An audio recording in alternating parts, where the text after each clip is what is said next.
আমাদের ক্রিকেটের হর্তা কর্তা রথী মহারথীরা দেশের ক্রিকেট নিয়ে আসলে কতটা সিরিয়াস সেটা বোঝা যায় ক্যাপ্টেন্সি নিয়ে তাদের ভাবনা থেকে। এবং রীতিমতো বাংলাদেশের ক্রিকেটে ক্যাপ্টেন্সিটাকে একটা ফাজলামিতে পরিণত করেছে বিসিবির হর্তাকর্তারা, যার সবশেষ উদাহরণ হচ্ছে আফগানিস্তানের বিপক্ষে যখন লিটন কুমার দাসের অনুপস্থিতিতে জাকের আলী অনেককে অধিনায়কত্ব দিয়ে দেওয়া হয়। রেজাল্ট যাই হোক না কেন, বাংলাদেশ 3-0 আফগানিস্তানের বিপক্ষে টি-20 সিরিজ জিতেছে ঠিকই, কিন্তু এই যে লিটন দাসের অনুপস্থিতিতে বলা নাই কওয়া নাই জাকের আলী অনেককে ক্যাপ্টেন করে ফেলা হলো বিসিবির পক্ষ থেকে। সেখান থেকে বোঝা যায় যে আসলে অধিনায়কত্বের ব্যাপারে আমাদের হর্তাকর্তারা কি ভাবেন। নাজমুল হোসেন শান্তকে আবারও টেস্টের ক্যাপ্টেন্সি দেওয়া হয়েছে। আবারও আসলে দেওয়া হয়নি, তিনি টেস্টের ক্যাপ্টেন আসলে ছিলেন।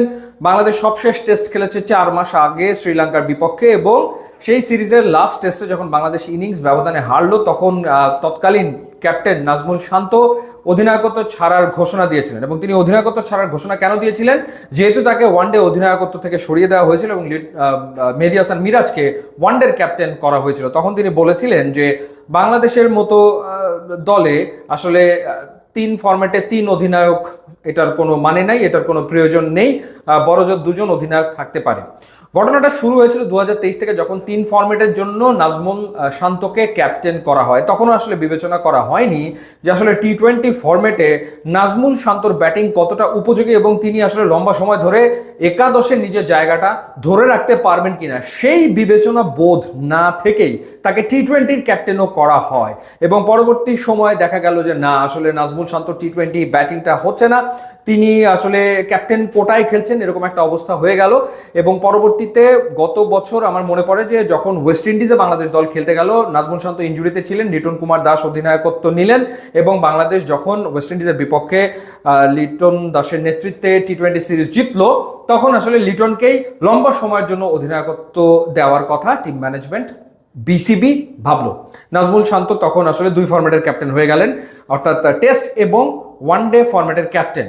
যদিও গত বছর সাউথ আফ্রিকার বিপক্ষে টেস্ট সিরিজ শেষ হওয়ার পর নাজমুল শান্ত ক্যাপ্টেন্সি ছেড়ে দিতে চেয়েছিলেন, কিন্তু তখন বিসিবির হর্তাকর্তারা তাকে বুঝিয়ে শুনিয়ে অধিনায়কত্বের দায়িত্বে রেখেছিলেন। কিন্তু যখন মেহেদী হাসান মিরাজকে ওয়ানডের ক্যাপ্টেন করা হলো, তখন নাজমুল শান্তর ইগোতে লেগে গেল ব্যাপারটা।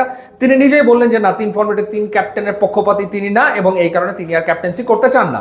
আচ্ছা, তিনি আর চাইছেন না, অর্থাৎ তিনি স্টেপ ডাউন করছেন, সরে যাচ্ছেন।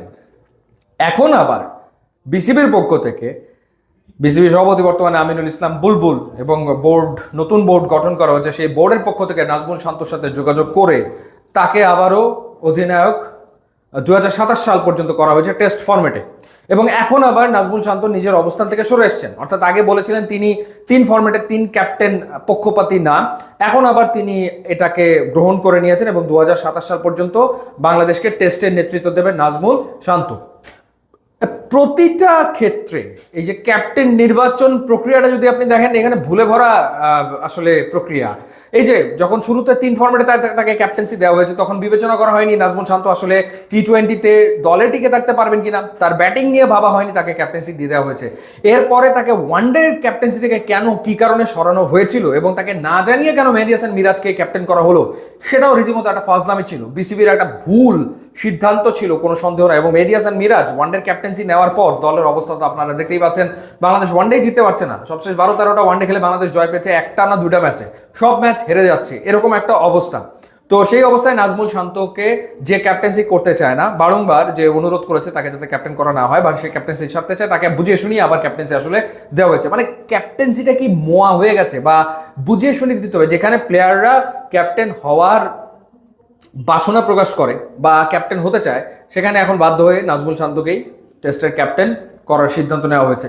তো যাই হোক, সে ক্যাপ্টেন্সি করুক, কোনো অসুবিধা নাই। তবে এই হুটহাট করে অল অফ এ সাডেন বিভিন্ন জনকে ক্যাপ্টেন্সি থেকে সরিয়ে দেওয়া এবং এই ক্যাপ্টেন্সি নিয়ে বিসিবি লম্বা কোনো পরিকল্পনা না থাকা, এটা আসলে এক ধরনের উদাসীনতা এবং দেশের ক্রিকেটের ব্যাপারে কর্তারা যে আসলে মানে খুব গভীরভাবে ভাবেন না, সেটিরই আসলে আমার মনে হয় বহিঃপ্রকাশ। কয়দিন পরে দেখা যাবে আবারও অধিনায়কত্ব নিয়ে প্রশ্ন উঠবে এবং অধিনায়ক চেঞ্জ করার জন্য মানে কাজ করতে হবে বিসিবি কর্তাদের। আমার তো সেটাই আসলে মনে হচ্ছে, এটার আসলে একটা সমাধান হওয়া দরকার। ইউটিউব ইনস্টাগ্রাম লিঙ্ক দেওয়া আছে, আপনারা যোগ দিলে খুবই খুশি হবে। And thanks for watching.